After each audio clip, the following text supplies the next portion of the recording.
Ah, c'est bien moi deux.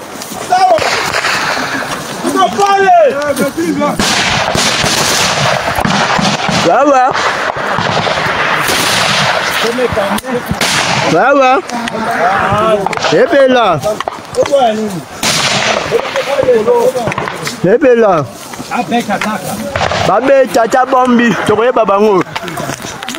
Ça va. Bêta. Tous les gars. On a autodéfense, tout le matin coup défense. Autodéfense.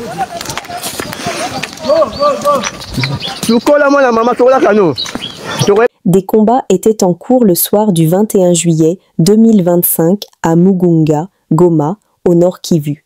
Les Wazalendo ont lancé une offensive ambitieuse pour prendre la ville de Goma à tout prix. En ciblant les positions entre Mugunga et Muja, ils ont surpris les forces rwandaises du M23 AFC, s'attaquant directement à des points sensibles logistiques. Bilan provisoire. Une position RDF/M23/AFC a été incendiée par les Wazalendo.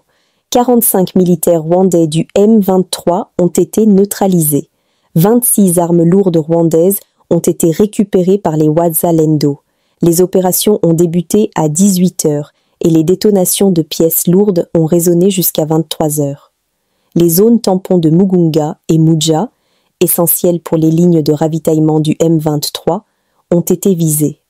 L'assaut combinait tirs lourds concentrés, incendies ciblés et manœuvres coordonnées, démontrant une planification militaire poussée.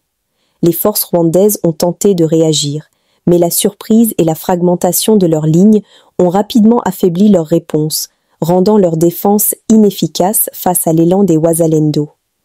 En moins de 5 heures, les Wazalendo ont non seulement incendié une position stratégique, mais aussi neutralisé 45 combattants et saisi 26 pièces d'artillerie lourde, un gain matériel significatif.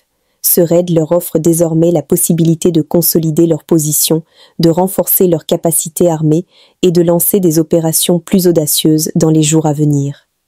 Les villages situés autour de la zone d'opération ont été plongés dans la peur.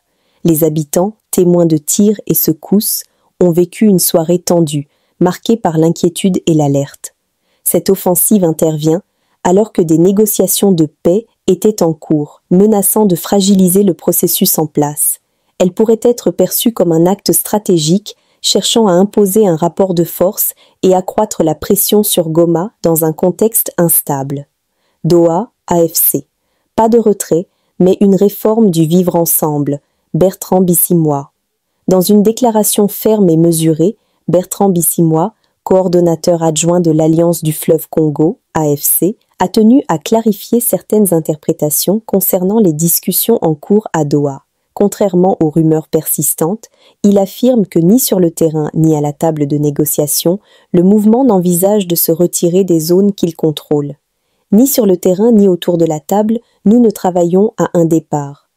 À Doha, nous discutons des conditions qui permettront à chaque citoyen de vivre en paix dans notre pays.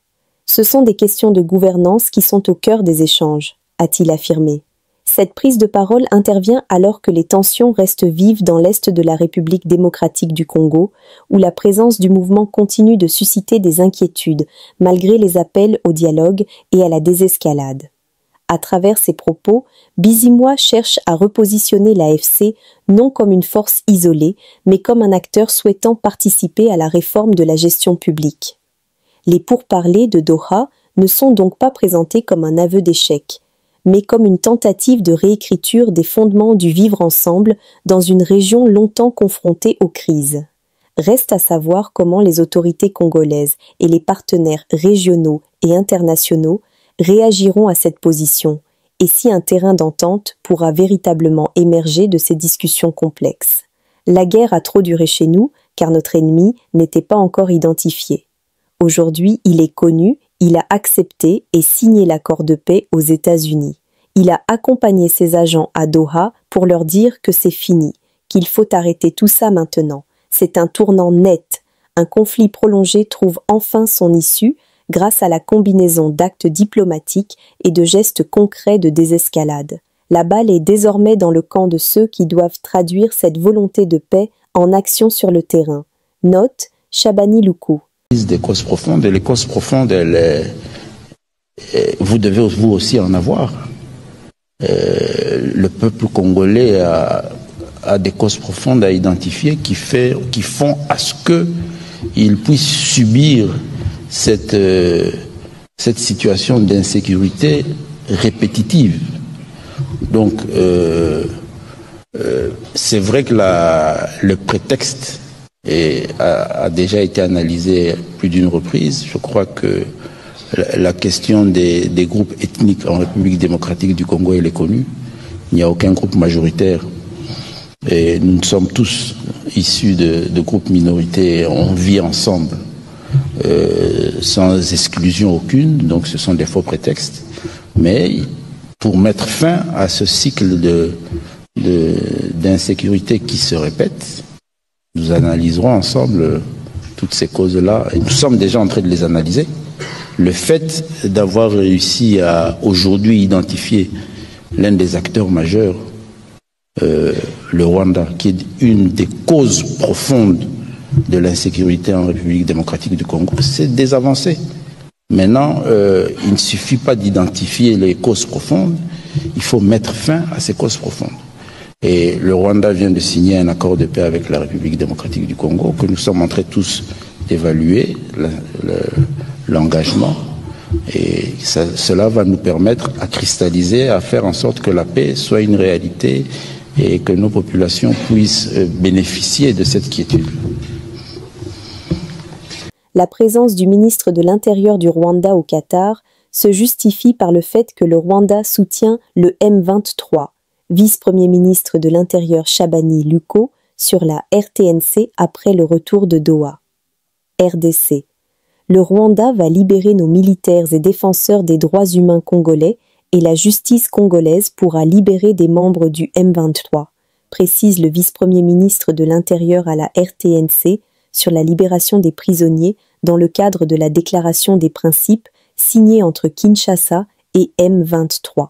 Et nous étions arrivés au cours de ces discussions à un tournant décisif avant la signature où la médiation avait constaté des difficultés entre les parties qui n'arrivaient pas à se convenir sur un document final pouvant permettre une signature de la déclaration des principes. C'est comme ça que dans leur expertise dans ce type d'exercice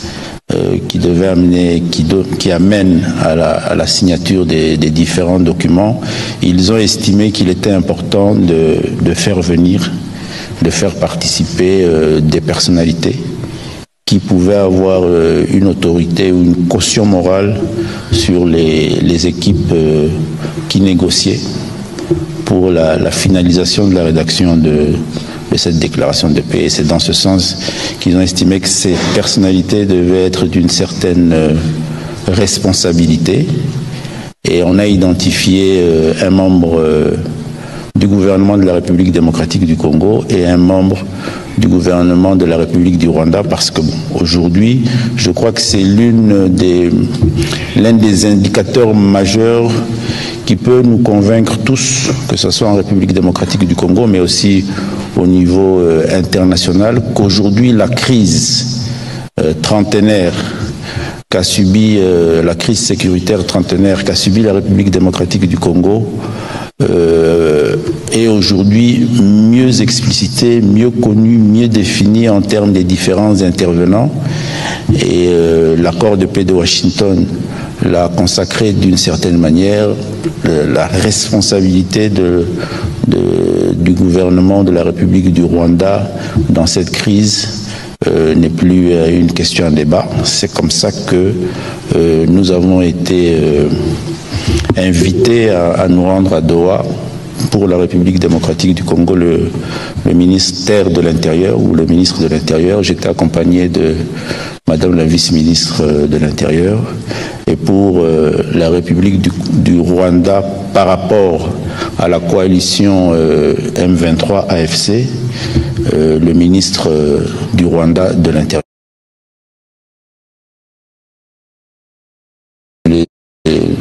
la représentation de la République démocratique du Congo faisait avec la coalition M23 pour arriver à chaque fois avec